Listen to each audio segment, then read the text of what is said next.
I'm standing in the center of the ballroom, a sea of black ties and glittering gowns swirling around me. The air hums with the soft clinking of glasses and the murmur of 100 conversations. I'm dressed in crimson, a deep defiant red. It's the very same color my mother-in-law, Loretta, once told me never to wear. Too flashy for someone like you, she'd scoffed, her voice thin and sharp as a shard of glass. It draws attention, and you, my dear, are not the sort who should be seeking it. But now, all eyes are on me. Every single person in this opulent, crystal-draped room is looking right at me. Across the room, at a prominent table near the stage, she's frozen. Loretta, her face, usually a mask of carefully curated superiority, has gone slack, the color draining from it until it's the shade of old parchment. A champagne flute, held moments before with regal confidence, slips from her numb fingers. It doesn't just fall.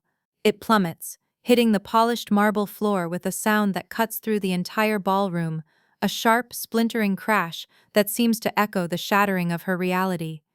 People whisper, heads turn. Some people are getting to their feet, their applause starting to build like a rising tide. Beside Loretta, my husband, Kellen, just stares. He looks at me not like he's seeing his wife, but like he's seeing a ghost, a phantom from a life he never knew existed.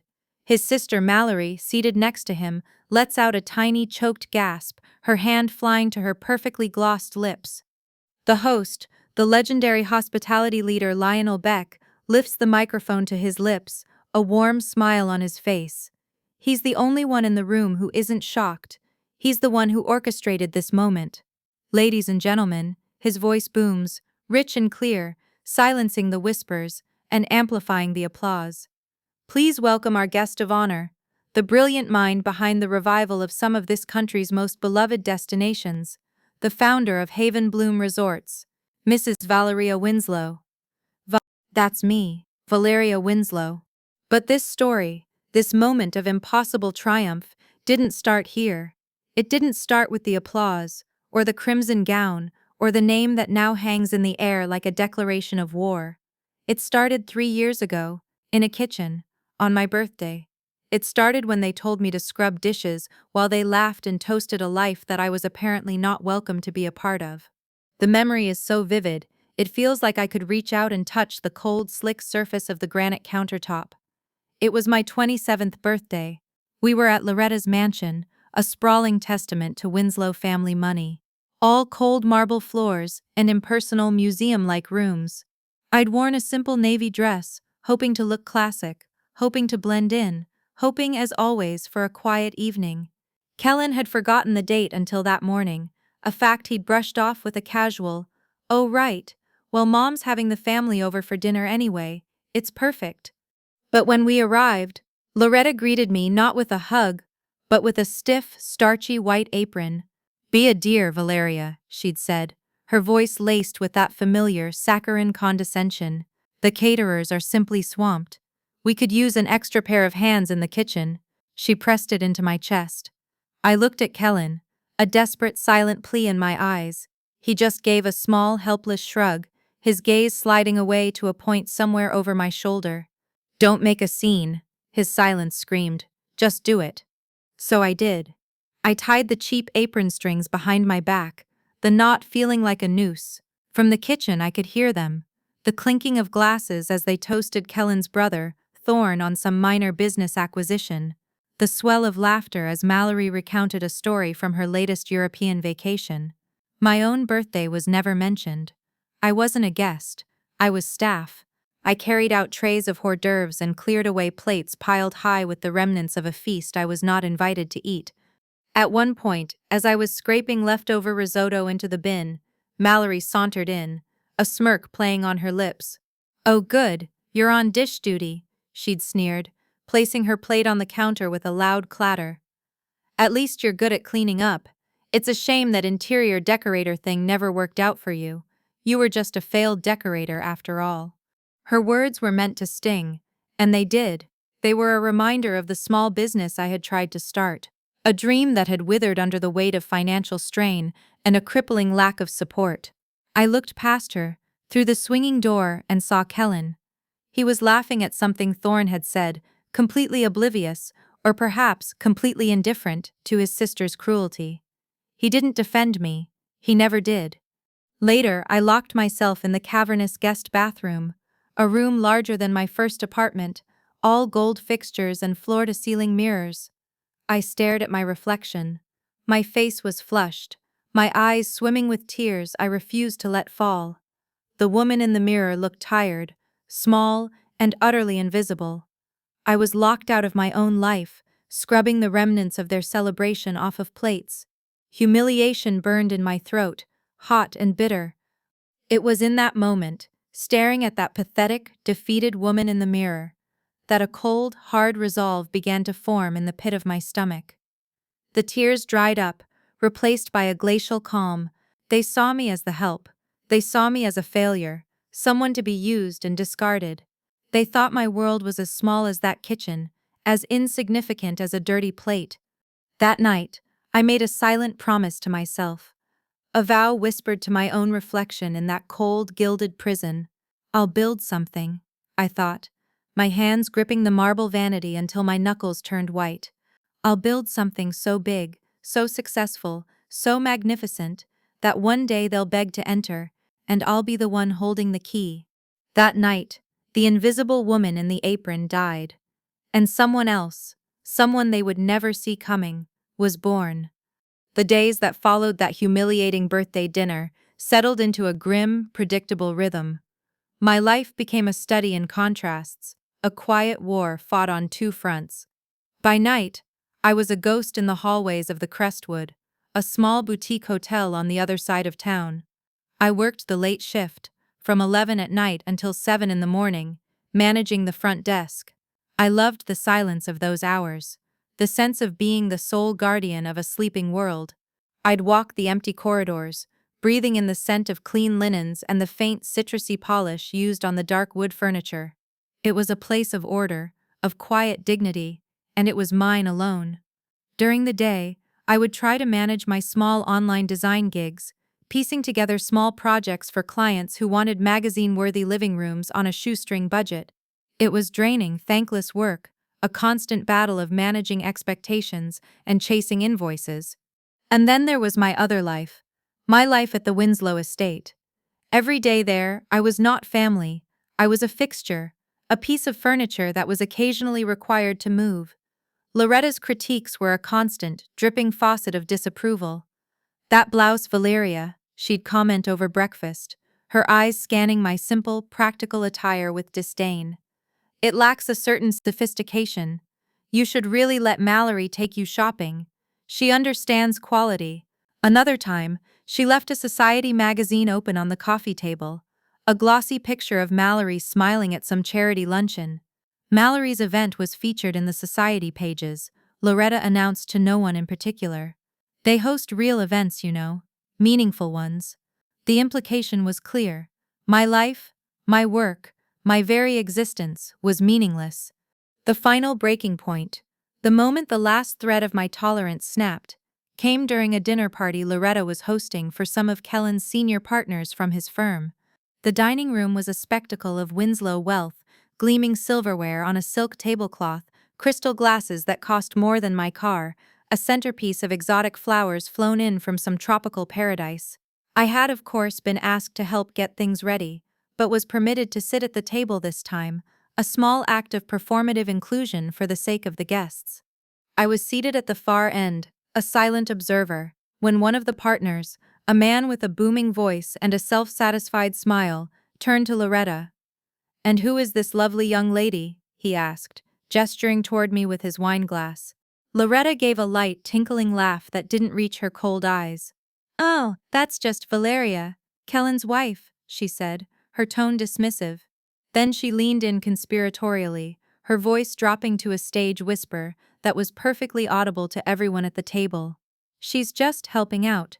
She doesn't really need a seat at this table. She needs a mop." A few of the guests chuckled politely, a cruel, sharp sound. The heat rose in my cheeks, a burning wave of shame and anger. My fork felt impossibly heavy in my hand. I looked down the long, gleaming table at Kellen. He had heard it. I knew he had. He was looking right at his mother, but he did nothing. He offered a tight, forced smile to the partner next to him and gave a tiny, almost imperceptible shrug as if to say, "What can you do? That's just my mother." In that shrug, I saw my entire future with him laid bare. A future of silent complicity, of being sacrificed for his comfort, of being slowly eroded by 1,000 tiny cuts. And a sudden shocking clarity washed over me. This would never, ever change, not unless I was the one to change it. I placed my linen napkin neatly beside my plate. I stood up. My chair made a soft scraping sound on the polished floor, and the low chatter at the table died down. Every eye was on me. I didn't say a word. I didn't look at Loretta, and I didn't look at Kellen. I simply turned and walked out of the dining room, my footsteps echoing in the sudden cavernous silence. The next morning, the sun streamed through the blinds of the guest room I still shared with my husband. I was awake long before him, long before anyone else in that sleeping mansion. The house was still and silent. The air was thick with the ghosts of last night's humiliation. But for the first time, I didn't feel despair. I felt empty. And in that emptiness there was room for something new. I retrieved my old dusty laptop from the back of the closet. I sat on the edge of the bed and opened it. The fan whirred to life with a tired groan, the screen flickering on to illuminate my face in the pre-dawn gloom. I stared at the blank search bar, my own quiet reflection staring back at me from the dark screen. "No one's coming to save me," I whispered to the quiet room. The words hung in the air, a stark and undeniable truth. My fingers moved to the keyboard. They felt steady, resolute. I typed the words that would become the first brick in the foundation of my new life. How to start a design agency from scratch. I pressed enter. The click of the key was the only sound in the room. It was the sound of a beginning. The Crestwood Hotel became my sanctuary, my secret laboratory. While the Winslows slept, I was subtly remaking my small corner of the world. I used what little discretionary budget I had to bring in life and warmth. I swapped the generic, lifeless floral arrangements for bundles of fresh eucalyptus and white lilies, which made the lobby smell clean and calming. I sourced a custom scent from a small online maker, a warm, inviting blend of sandalwood and vanilla, and placed discreet diffusers throughout the common areas. I rearranged the lobby furniture, creating intimate seating areas that encouraged quiet conversation instead of feeling like a sterile waiting room. It was my own quiet rebellion, a way of proving to myself that I could create beauty and value, even if no one was watching. Or so I thought. One weekend, a woman checked in who was different from our usual clientele of business travelers and weekend tourists. She was in her late 60s, with sharp, intelligent eyes that missed nothing. Her clothes were simple, but exquisitely tailored, an elegant silk blouse and perfectly pressed trousers. She moved with an air of quiet authority.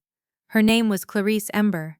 I didn't know it then, but she was the retired CEO of a global luxury hospitality chain, a legend in the industry. She didn't just walk through the lobby, she analyzed it. I saw her from behind the front desk, watching as she ran a thoughtful hand over the velvet of a newly reupholstered armchair. I saw her pause near one of the floral displays, closing her eyes and inhaling deeply. She wasn't just a guest, she was assessing the space with a professional, critical eye. My heart began to beat a little faster. Later that evening, she approached the front desk. "Good evening," she said, her voice calm and direct.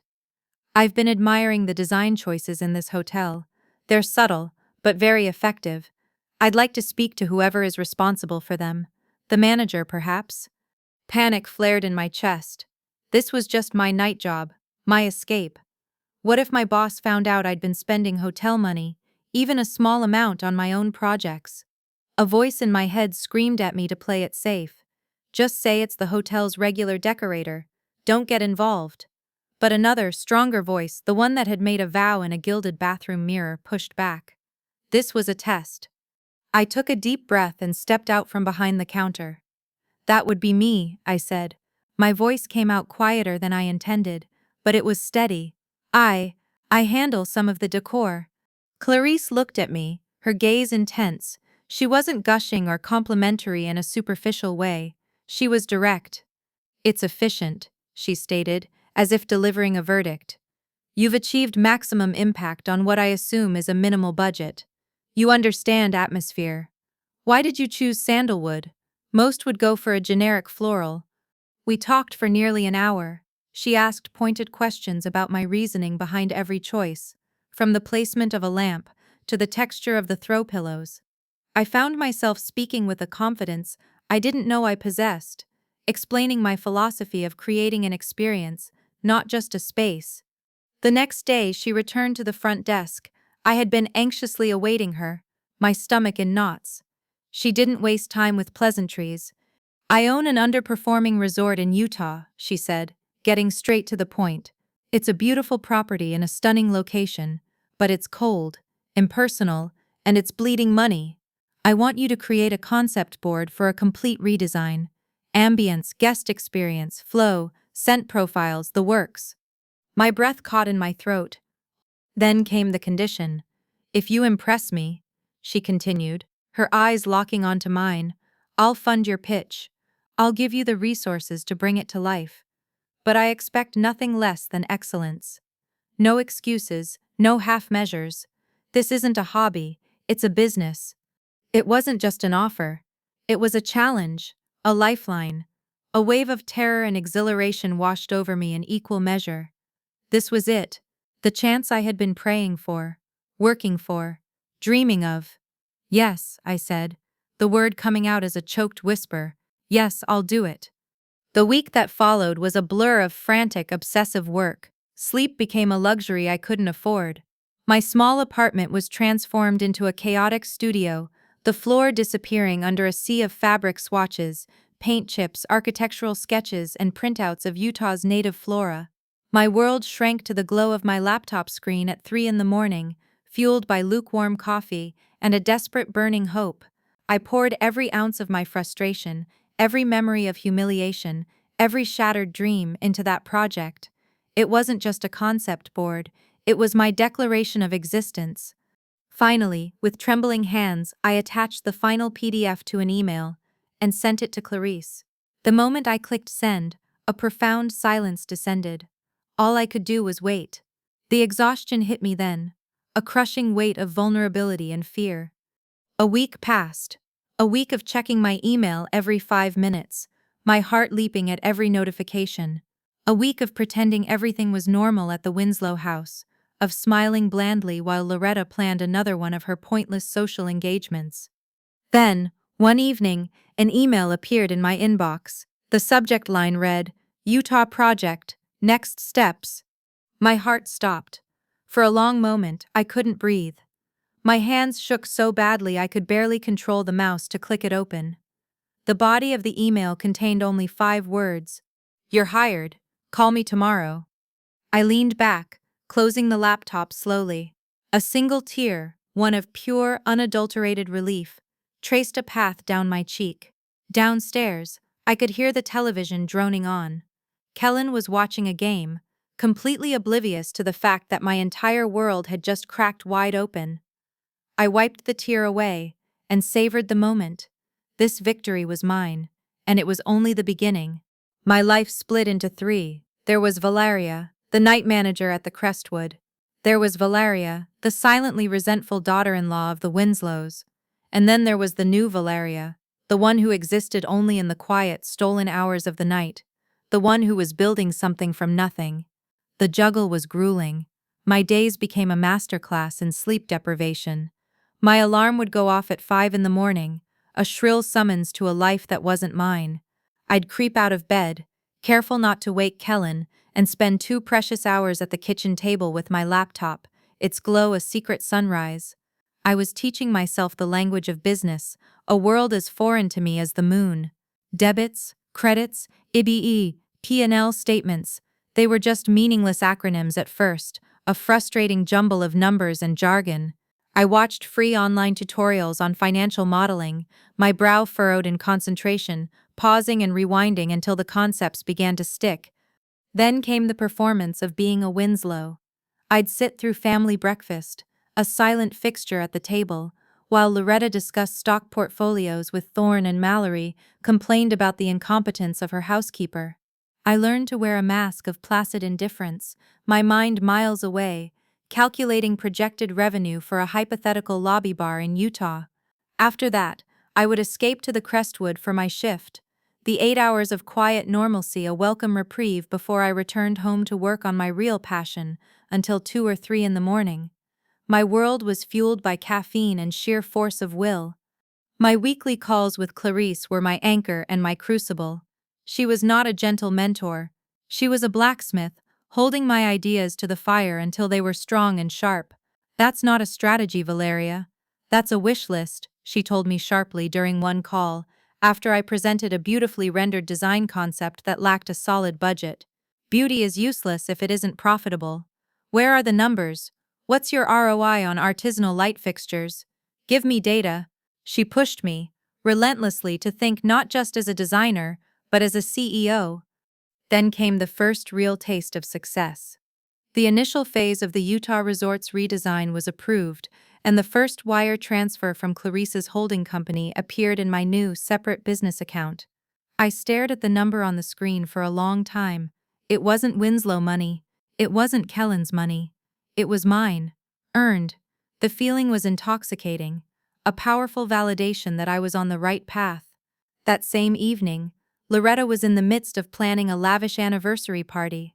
"We simply must have the proper French champagne," she was saying to a party planner on the phone, her voice dripping with disdain. "Not that ghastly Prosecco Mallory's caterer tried to pass off at her last event. We are Winslow's after all." I was in the room ostensibly reading a magazine, but I was completely invisible to her. In my mind, I was earmarking a portion of my new funds to invest in better accounting software. Her world of shallow status symbols felt a million miles away from mine. The Utah project was a quiet triumph. Within 6 months of implementing my design and experience strategy, occupancy rates had doubled. The resort, once a financial black hole, was turning a profit. Clarice was more than impressed. She was convinced. "It's time to make this official," she said during one of our calls. "You need a company, a name, a shield." And so, Haven Bloom was born. I chose the name one night, sitting alone in my car after a long shift. It was a private nod to my own journey, a search for a safe haven where I could finally bloom. I filled out the LLC paperwork myself, hunched over my laptop at the kitchen table while the house was dark and silent. The click of the submit button on the state's business registry website felt more momentous than my own wedding vows. I was legally, formally, the founder of something real. Clarice immediately put Haven Bloom to work. She connected me with another one of her underperforming assets, a charming but dated coastal inn in Maine. The entire project was contracted through Clarice's holding company, with Haven Bloom listed as the design consultant. The owners of the inn never spoke to me, never even knew my name. I was a ghost, a name on a piece of paper, directing a multi-million-dollar renovation from my laptop. My secrecy was my greatest asset. This secret knowledge became my armor against the daily slights of the Winslows. At a family dinner, Mallory was bragging endlessly about the new interior decorator she'd hired to redo her third guest bedroom. "He trained in Paris, of course," she said, glancing at me with a pitying look. "He has a marvelous eye for fabrics." A moment later, she turned to me, her tone casually imperious. "Valeria, can you fetch the wine? You know, the good Bordeaux from the cellar. Kellen never remembers which one." The old me would have flinched. The old me would have burned with resentment. But the new me simply smiled politely. "Of course, Mallory." As I walked to the cellar, the insult slid off me like water off a duck's back. It was just noise. While Mallory was fussing over a single room, I was in the middle of negotiating a deal for hand-woven textiles with a collective of local artisans in Maine. A deal that would support a dozen families and bring an authentic, soulful touch to the inn's design. My world was so much bigger than theirs now. My quiet smile wasn't one of submission. It was one of secret, absolute power. The momentum began to build, slowly at first, then with astonishing speed. The true turning point came when Haven Bloom landed its first major client without any connection to Clarice. A small investment group had been tracking the performance of the Utah resort. They were impressed by the turnaround, and after some digging, found the name of the consulting firm responsible, Haven Bloom. They reached out directly. They wanted me to revitalize a chain of 3 boutique hotels they had recently acquired. It was a massive project, a league above anything I had handled before. It was the validation I craved. It proved that my success wasn't just Clarice's charity. My model worked. I didn't celebrate by splurging. I didn't buy the expensive handbag Mallory was always flaunting, or the luxury car Thorne leased every 2 years. Every single dollar of profit was poured directly back into the business. I hired my first full-time employee, a brilliant, efficient remote project manager named Anya, which freed me up to focus on strategy and growth. I invested in cutting-edge 3D rendering software that allowed me to present my visions to clients with breathtaking realism. I was making smart, disciplined decisions, building my company on a foundation of stone, not sand. My growing confidence began to manifest in subtle ways, and Loretta, with her predator's instinct for any shift in the power dynamic, noticed. She cornered me in the hallway one afternoon. "Kellen tells me you're still fiddling with that little online hobby of yours," she began, her arms crossed, her expression a mixture of contempt and suspicion. "Don't you think it's time you put these childish things aside and focused on being a proper wife, on supporting Kellen in his career? You're embarrassing the family with these." A year ago, her words would have devastated me. Now, they were meaningless. I met her gaze without flinching, my posture relaxed. "I enjoy my work, Laura," I said, my voice even and calm. I offered no justification, no defense. The simple, unassailable truth of my statement seemed to infuriate her more than any argument ever could. She was left sputtering, searching for a new angle of attack, but I had already turned and walked away. The contract for the 3-hotel deal arrived via courier. I couldn't risk having it sent to the Winslow house. I had it delivered to a mailbox I'd rented. I drove to a quiet park on my lunch break from the Crestwood, the large manila envelope sitting on the passenger seat like a bomb. I sat in my car, the engine off, and read through the 50-page document. At the end, I took out a pen, a good one, a fountain pen Clarice had given me, and signed my name, Valeria Dalton Winslow, founder and CEO, Haven Bloom Resorts. The ink on the page was dark and decisive.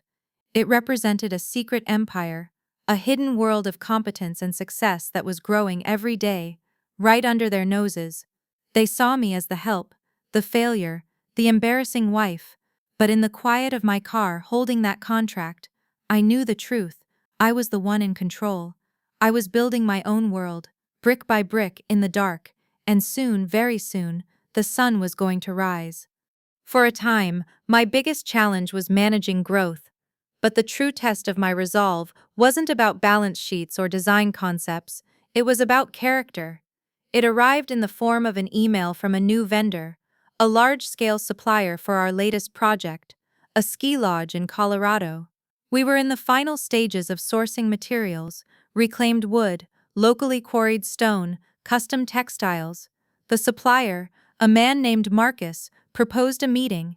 We spoke over a video call, his face a little too slick, his smile a little too wide. After the initial pleasantries, he leaned closer to his camera. "Look, Valeria," he said, his voice dropping to a confidential murmur. "I like you. I like what you're doing with Havenbloom. I want to help you out." He proceeded to lay out a plan. He could substitute some of the specified high-grade materials for visually identical, but structurally inferior, alternatives. The wood wouldn't be properly treated for high-altitude conditions. The locally quarried stone would actually be a cheaper composite from overseas. "No one will ever know the difference," he assured me with a wink. "And the best part, it'll save you $200,000 on the bottom line. Think of it as a founder's bonus." $200,000, the number hung in the air, shimmering with possibility. That money could accelerate everything. It could mean hiring a dedicated marketing team, upgrading our entire tech infrastructure, or providing a significant cushion for the next bigger project. It was a fast track, a shortcut to the next level. For a dizzying moment, I was tempted. The Winslows had taught me that the world ran on deception and shortcuts, on looking the part, regardless of the substance underneath.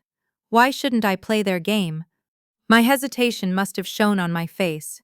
That evening, I called Clarice. I didn't tell her the specifics of the offer, but I talked around it, mentioning the pressures of cash flow and the temptation to prioritize profit above all else. Clarice was silent for a long moment on the other end of the line. When she finally spoke, her voice was low and serious. "Valeria," she said, "you will face this choice 100 times in your career, the choice between what is easy and what is right. The money you make by cutting corners is fool's gold.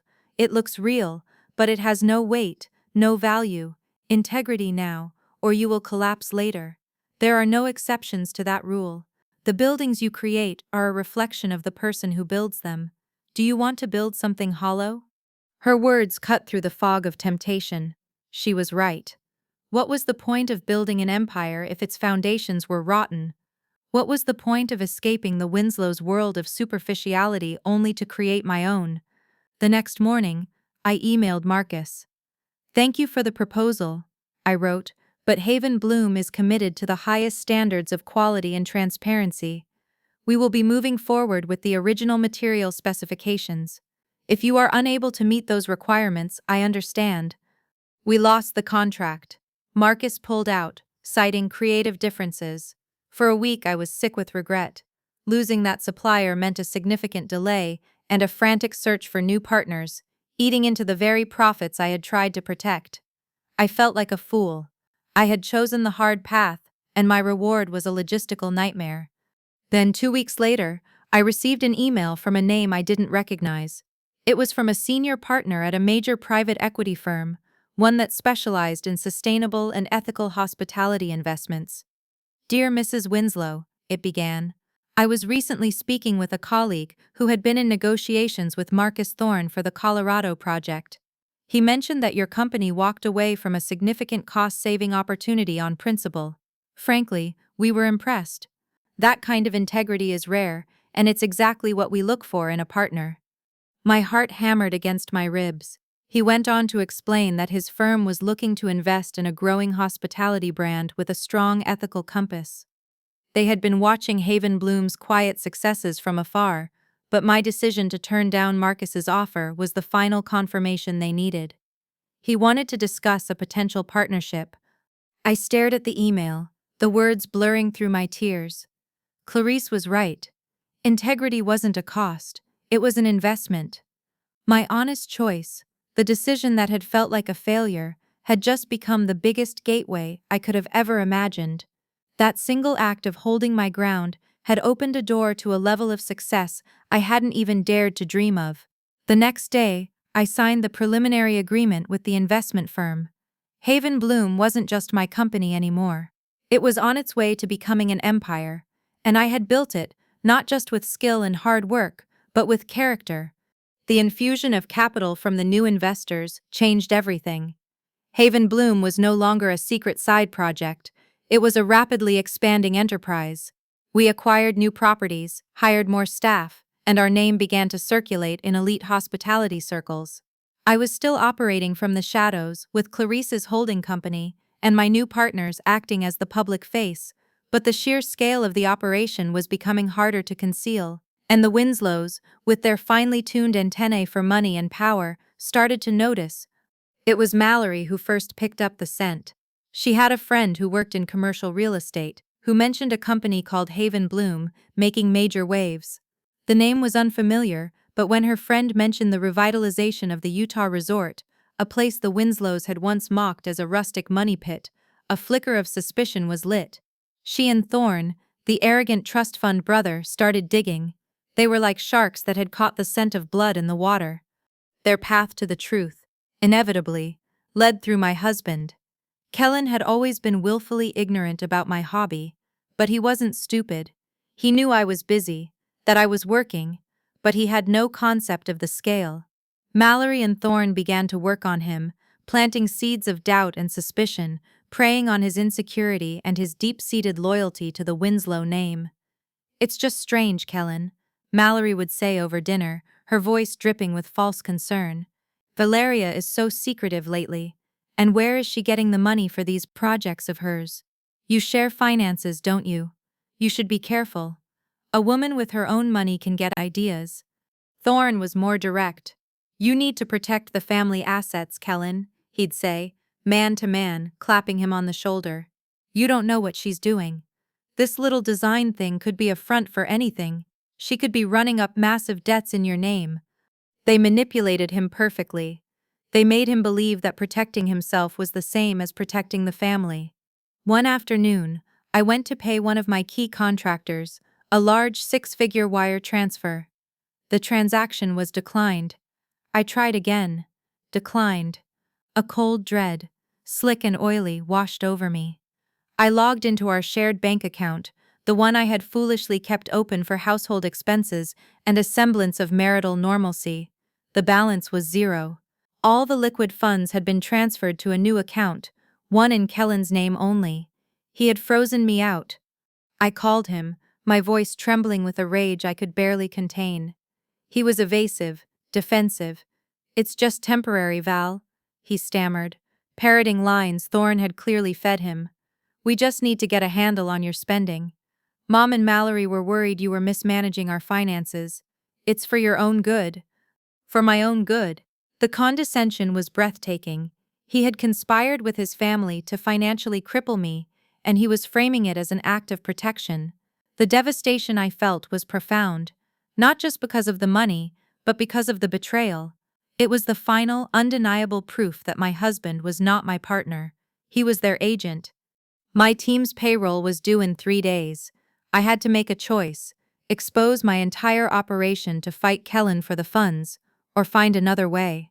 I called Clarice, my voice cracking as I explained the situation. She was furious on my behalf. I'll wire you the money personally, Valeria, she said without hesitation. It will be in your account within the hour. We will not let those vipers win. Tears streamed down my face, but they were tears of gratitude, not defeat. Thank you, Clarice, I whispered. But no, I have to do this myself. Hanging up the phone, I felt a new steely resolve harden within me. I would not be a victim. I would not be saved by Clarice or anyone else. I would save myself. That afternoon, I drove to a dealership and sold the car Kellen had bought me as a wedding gift, a luxury sedan I had never felt comfortable in. I took the check and deposited it directly into my business account. It wasn't enough. I went to the bank and applied for a personal line of credit, using my now proven track record with Haven Bloom as leverage. It was approved. The final piece of the puzzle came from renegotiating payment terms with two of my most trusted vendors, offering them a higher percentage on the back end in exchange for a 30-day extension. I made payroll with hours to spare. My team never knew how close we had come to collapse. The next day, I walked into the office of the most ruthless divorce attorney in the city. When I walked out 2 hours later, the process of legally and financially separating myself from Kellen Winslow was in motion. As I stood on the sidewalk, the city bustling around me, I felt a profound sense of release. The betrayal had been a gift. It had severed the last tie, extinguished the last ember of hope I had for my marriage. I had survived their attempt to crush me, and I had done it alone. I don't need Kellen, I whispered to the empty air. I don't need any of them. The legal separation was swift and clean. Kellen, advised by his family's army of lawyers, didn't fight it. They thought I was a failed decorator with a problematic hobby. They assumed I had no assets to divide. They let me go, believing they had contained the threat and protected the family fortune. They had no idea they had just unshackled a dragon. With my finances now entirely my own, I moved with a speed and ferocity that would have been impossible before. My first act was to formally dissolve the partnership with the private equity firm, using a clause Clarice had insisted we include. I didn't want partners anymore. I wanted control. I took out a substantial business loan, leveraging Haven Bloom's now impressive portfolio and profitability, and I bought them out, every single share. Haven Bloom Resorts was now 100% mine. My next meeting was with Clarice. We sat on the terrace of her beautiful sun-drenched home, overlooking the ocean. She had been watching my recent moves with a proud, knowing smile. "You're ready," she said simply, handing me a thick portfolio of documents. I'm officially retiring. For real this time. Inside the portfolio were the deeds to two of her most prized properties, the Utah resort that had been my first project, and the coastal inn in Maine. She was transferring full ownership to me, a gift she said I had earned 10 times over. Legacy isn't about holding on, Valeria, she told me, her eyes bright. It's about knowing who to pass the torch to. I was no longer just the founder of a successful consultancy. I was now the CEO and sole owner of a hospitality empire worth millions, with tangible, high-value properties under my direct control. And still, the Winslows knew nothing. To them, I was just Kellen's estranged wife, living in a modest apartment, probably struggling to make ends meet after foolishly walking away from their golden cage. The irony was a constant source of private satisfaction. To protect my growing enterprise, my lawyers helped me structure a series of holding companies and trusts, all under my maiden name, Valeria Dalton. On paper, Valeria Winslow was fading into obscurity, while Valeria Dalton was quietly becoming a powerhouse. The separation of my identities was complete.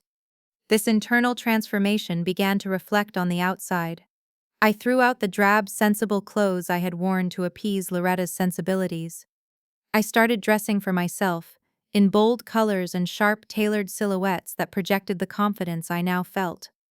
My best friend Darcy, who had been my steadfast cheerleader through the darkest years, helped me cultivate this new image. Darcy was a branding genius, and she saw the story I was living. "Your comeback is going to be legendary, Val," she said, her eyes gleaming with excitement. "But we have to control the narrative. We build it all in the shadows, and then we choose the perfect moment to turn on the lights." We worked on a complete public rebranding. We commissioned professional headshots, designed a sleek new website for Haven Bloom, and prepared a series of press releases detailing my story and my accomplishments. But none of it went public. It was all saved in a folder on Darcy's laptop, a loaded weapon waiting to be fired. No one knew what was coming. I moved through the world like a secret, my power hidden in plain sight. I attended industry conferences, not as a guest but as an anonymous observer, listening, learning, making connections under my maiden name. The Winslows, in their gilded bubble, had no idea that the woman they had cast out was now moving in circles they could only dream of entering. They thought they had won. They thought they had erased me. They didn't realize they had simply given me the freedom to become myself. The invitation arrived in a crisp, cream-colored envelope, Mallory's ostentatious calligraphy sprawling across the front. It wasn't sent in the mail. It was left on the doorstep of my apartment, a deliberate, condescending gesture, as if I were a subordinate to be summoned. The invitation was for a party celebrating Kellen's promotion to junior partner at his firm. It was a big moment for him, the culmination of years of playing the game, of doing exactly what his family expected. Tucked inside the formal invitation was a smaller, handwritten note from Mallory. "So thrilled for Kellen. I know things are awkward between you two right now, but this is a family celebration. We're hosting it on the rooftop terrace at the Vanguard Hotel. It would mean the world to Kellen if you were there. You'll help with the setup, right? You were always so good at that sort of thing." The casual, backhanded insult was so typical of her I almost had to laugh. "You'll help with the setup, right? You'll help with the setup, right?" Even now, after everything, they still saw me as the help. The woman who arranges flowers and straightens tablecloths. The woman who belongs in the background. I stared at the note, the thick, creamy paper feeling flimsy in my hand. I didn't respond. I simply dropped the invitation into the recycling bin. They could wait and wonder. 2 days later, a different kind of invitation arrived. This one came via a formal email from the office of Lionel Beck. Lionel was a titan in the hospitality industry, a man whose opinion could make or break a brand. He was the host of the prestigious Innovators Gala, an annual event that honored the brightest rising stars in the business world. The email was concise and professional. "Dear Miss Dalton," it began, addressed to my maiden name, the name under which Haven Bloom was registered. "On behalf of the selection committee for the 20 Under 40 Innovator Series, I am delighted to inform you that you have been selected as this year's guest of honor for the hospitality sector. Your work with Haven Bloom Resorts has been truly transformative, and we would be privileged to celebrate your achievements at our upcoming gala. My breath caught in my chest. Guest of honor. It was one of the most coveted accolades in the industry. The email went on to detail the event. My eyes scanned the lines, and then I saw it. The date. The venue. It was the same night as Kellen's party. The same luxury hotel. The Vanguard. A slow, wide smile spread across my face. It was perfect. More perfect than anything I could have ever planned. The universe wasn't just handing me a victory, it was delivering a masterpiece of poetic justice. Kellen's small, self-congratulatory party would be on the rooftop terrace, while my coronation would be taking place in the grand ballroom directly below. I replied to Lionel Beck's office immediately. I would be honored to accept. I will be there. That evening, I went shopping. I walked into the most exclusive boutique in the city, the kind of place Loretta frequented, and I bought a dress. It was a floor-length gown of pure crimson silk, a show-stopping, audacious, unapologetic red. It was the color Loretta had once called trashy and desperate. I looked at my reflection in the three-way mirror, the vibrant color glowing against my skin. It wasn't trashy, it was powerful. It was the color of fire and blood and victory. On the night of the gala, I arrived early. My small, trusted team from Haven Bloom was already there, coordinating with the event staff. But they had been given my maiden name, Valeria Dalton, as the honoree. They hadn't seen me in my full transformation, in my armor of silk and confidence. I entered the grand ballroom anonymously, just another guest in the growing crowd. The air was electric with anticipation. I moved through the room, a ghost in plain sight, savoring the final moments of my invisibility. Upstairs, on the rooftop, the Winslows were likely just arriving, ready for their small celebration, completely oblivious to the tidal wave that was about to break right beneath their feet. I took a glass of champagne from a passing tray and found a quiet spot near the back of the ballroom. The Winslows thought they were on top of the world, celebrating on a rooftop. They had no idea they were just a sideshow, a footnote in someone else's much bigger story. My story. And it was about to begin. Upstairs, on the rooftop terrace of the Vanguard, the Winslow party was in full swing. It was an intimate affair, exactly the kind of gathering Loretta favored. Exclusive, ostentatious, and designed to reinforce their social standing. String lights twinkled overhead. A jazz trio played softly in the corner, and waiters circulated with trays of expensive champagne and canapés. Loretta was holding court, regaling a small circle of her friends with a highly embellished story about Mallory's latest venture, a supposed real estate project that was, in reality, little more than a vanity website. She has such a keen eye for investment properties, Loretta bragged, her voice carrying across the terrace. It's in the Winslow blood, you see, an instinct for success. Kellen, looking proud and slightly overwhelmed in a new suit, stood near the edge of the terrace, thanking his partners and colleagues for coming. I couldn't have done it without the support of my family, he said, raising his glass in a toast. Their belief in me has been my foundation. He was playing the part of the grateful, successful son perfectly. I had decided to make a brief appearance, a calculated move. I needed them to see me, just for a moment, in my old context. I slipped out of the grand ballroom and took the private elevator to the rooftop. When the doors opened, the scene was exactly as I'd imagined, a bubble of smug self-congratulation. I stepped out onto the terrace, holding a small, simple clutch, my crimson gown hidden beneath a long, elegant black coat. Loretta spotted me instantly. Her eyes narrowed, and she waved me over with an impatient, commanding flick of her wrist. "Valeria, you're late," she hissed as I approached, her voice a low reprimand. She didn't bother with a greeting. She simply gestured toward the bar. "The appetizers need to be refilled. Go and tell the staff to bring out more of the salmon blinis." She didn't ask, she ordered. I just smiled. A small, enigmatic smile that offered nothing. Mallory glided over, a flute of champagne in her hand, her eyes raking over my simple coat with disdain. "Oh, you actually came," she said, her tone dripping with surprise. Still doing that little freelance decorating thing? I suppose it keeps you busy. Something like that, I replied softly. I didn't go to the bar. I didn't speak to the staff. I let their assumptions, their final petty insults, hang in the air. I saw Kellen looking at me from across the terrace, a flicker of something, guilt, annoyance in his eyes before he turned back to his conversation. He wouldn't intervene. He never did. That was the last confirmation I needed. My work here was done.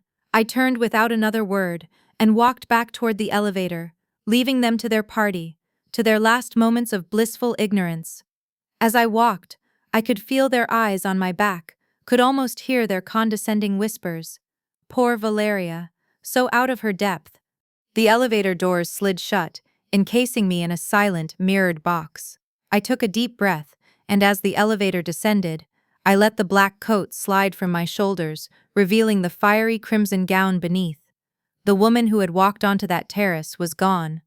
The woman arriving in the grand ballroom was someone else entirely. Down the hall from the elevator bank, I could see Lionel Beck, the event host, speaking into a headset, his expression focused. The stage was set. The audience was waiting. My show was about to begin. The grand ballroom was packed, a glittering constellation of the city's most influential people. The low hum of conversation quieted as Lionel Beck stepped onto the stage, a warm, commanding presence under the spotlight. He tapped the microphone, the sound echoing through the vast space. A hush fell over the crowd. "Good evening, everyone," Lionel began, his voice smooth as velvet. "And welcome to the Innovators Gala. Tonight, we celebrate vision, we celebrate courage, we celebrate those rare individuals who don't just participate in their industry, but redefine it." He spoke for a few minutes about the importance of disruption and integrity, his words painting a picture of the ideal modern leader. I stood near the side of the stage, out of the main line of sight, my heart a steady, rhythmic drum against my ribs. This was it. "Our guest of honor tonight," Lionel continued, his voice rising with theatrical flair, "is a visionary who has done just that. In just 3 short years, she has taken a portfolio of forgotten, underperforming properties and transformed them into some of the most sought-after destinations in the country. She has built a brand synonymous with quiet luxury, impeccable service, and most importantly, profound heart. It is my immense pleasure to introduce you to the founder, CEO, and creative force behind Haven Bloom Resorts." He paused, letting the anticipation build. The name of my company hung in the air, and I could see ripples of recognition and curiosity spreading through the audience. Then he delivered the final, devastating blow. "Ladies and gentlemen, please join me in welcoming our guest of honor, Mrs. Valeria Winslow." The name hit the room like a shockwave. A wave of applause erupted, powerful and instantaneous. Cameras flashed, their bright strobes momentarily blinding me. The entire ballroom was roaring, the sound of physical force that seemed to lift me up as I stepped out of the shadows and into the spotlight. Upstairs, on the rooftop terrace, a large screen had been set up to stream local news and events, a touch Loretta had insisted upon to make the party feel connected. At that exact moment, it was broadcasting a live feed from the gala downstairs. I know this because Darcy had arranged for a friend on the tech crew to make sure of it. Loretta, in the middle of a sentence, froze. Her champagne flute was halfway to her lips. On the screen behind the jazz trio, my face, projected 10 feet high, smiled out at a sea of adoring faces. "Did he just say, Valeria?" she whispered, her voice suddenly thin and reedy. Mallory's face, which had been arranged in a mask of bored amusement, drained of all color. Her mouth fell open in a silent, horrified "oh." Thorne, who had been laughing loudly at one of his own jokes, fell silent, his eyes wide with disbelief. And Kellen just stared at the screen, his face a perfect mask of incomprehension. He looked from the screen to the elevator bank where I had disappeared moments before, and then back to the screen, as if his brain was simply refusing to process the information it was receiving. The glass he was holding slipped from his grasp, not shattering like Loretta's, but thudding heavily onto the stone floor, dark red wine splashing across his expensive shoes like blood. Downstairs, Lionel wasn't finished. He gestured for me to join him on stage, and as I walked toward him, he continued to sing my praises.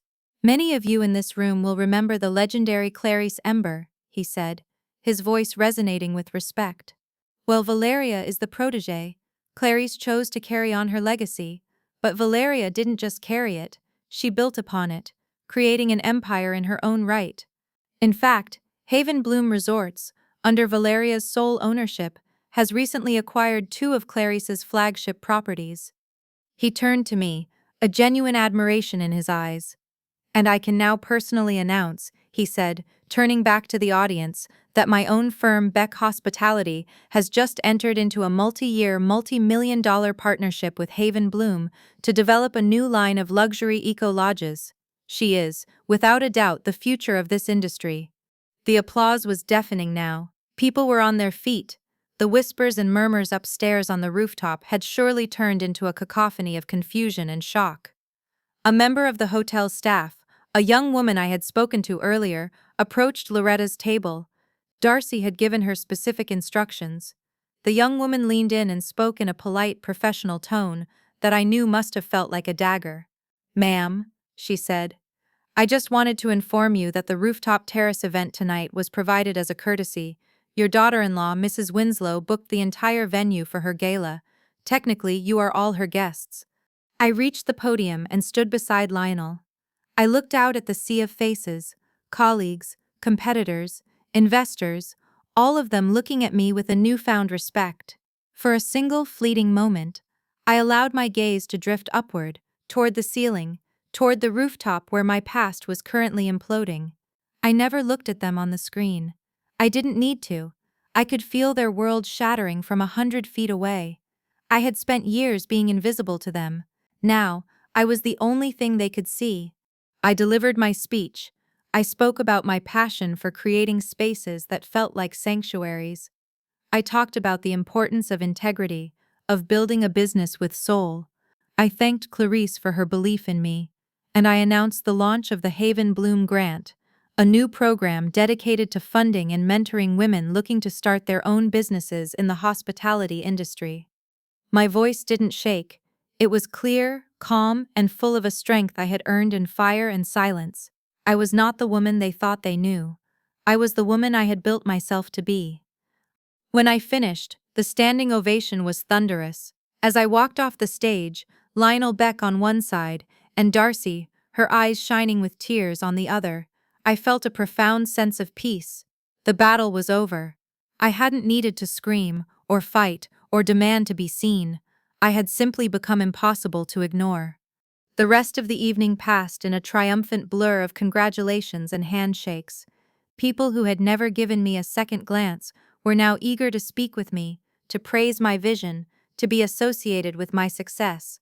I moved through it all with a calm grace, the crimson of my dress a beacon in the crowded room. Inevitably, they came to find me. Kellen was the first. He approached me near the grand staircase, his face pale and drawn. He looked like a man who had just walked through the wreckage of his own life. "Valeria," he started, his voice barely a whisper. You could have told us." The sheer audacity of his statement, the victimhood he was attempting to claim, was almost laughable. I looked at him, not with anger, but with a kind of sad, detached clarity. "Would you have listened, Kellen?" I asked softly. "Or would you have told me it was a silly hobby? Would you have told me to stop embarrassing the family?" I didn't wait for an answer. We both knew what it was. You had 1,000 chances to stand by my side. You chose to stand with them instead. I saw the truth of my words land, a direct hit to his carefully constructed self-image. He had nothing to say. He simply stood there, a ghost at a party he didn't understand. A few minutes later, Loretta appeared, with Mallory hovering a few steps behind her like a nervous shadow. Loretta's usual mask of haughty composure was gone, replaced by a desperate fawning smile that didn't reach her panicked eyes. "Valeria, my dear," she began, reaching for my arm. I subtly stepped back, and her hand fell into empty air. "We are so incredibly proud. What a surprise. We had no idea." She launched into a pathetic, rambling apology. "It was all just tradition, you understand. The way things are done in the family. We never meant to make you feel excluded." "You didn't make me feel excluded, Loretta," I interrupted, my voice quiet but firm, cutting through her excuses. "You treated me like the help. You handed me an apron on my birthday. You mocked me in front of your friends. Let's not rewrite history now." I looked her directly in the eye, holding her gaze until she was the one who had to look away. "You spent years trying to convince me that I was worthless. But the real irony," I added, letting the final truth settle between us, "is that the reputation you value so much, the Winslow name, it's now clinging to the success of the woman you tried so hard to break. The venue you're standing in, the one that makes you feel so important, is mine for the night. You're here because I allowed it." I didn't raise my voice. I didn't need to. The quiet truth was more devastating than any shout could ever be. I turned and walked away, leaving her and Mallory standing frozen, surrounded by the whispers and curious glances of the other guests. On a nearby screen, a news feed showed that Mallory's name was trending on social media, but not for her real estate venture. It was for being the sister-in-law who was caught on a live feed looking horrified at my success. Lionel Beck found me moments later, raising a glass. "To the guest of honor," he said with a genuine smile. "You handled that with remarkable grace." Darcy came and wrapped me in a fierce hug, whispering in my ear, "You did it. You really, really did it." I looked back across the ballroom at my former family. They were huddled together, an island of shock and irrelevance in a room that was celebrating my name. They looked small, powerless. They hadn't been defeated in a fight. They had simply been rendered obsolete by my growth. I felt no anger, no desire for revenge, just a clean, quiet sense of finality. My victory wasn't in their downfall, it was in my rising. Weeks turned into a month. The buzz from the gala slowly faded from the society pages, but its impact on my life was permanent. My new partnership with Lionel Beck's firm was announced in the Wall Street Journal. Haven Bloom was no longer a secret, it was a celebrated brand, a case study in innovation and resilience. The crowning moment came when Forbes reached out. They wanted to do a cover story, not on the company, but on me. The photo shoot took place at the newly renovated Utah resort, the place where it had all begun. I sat on a lounge chair by the infinity pool, the rugged, beautiful landscape stretching out behind me. The water was a perfect, still mirror, reflecting the clear blue sky.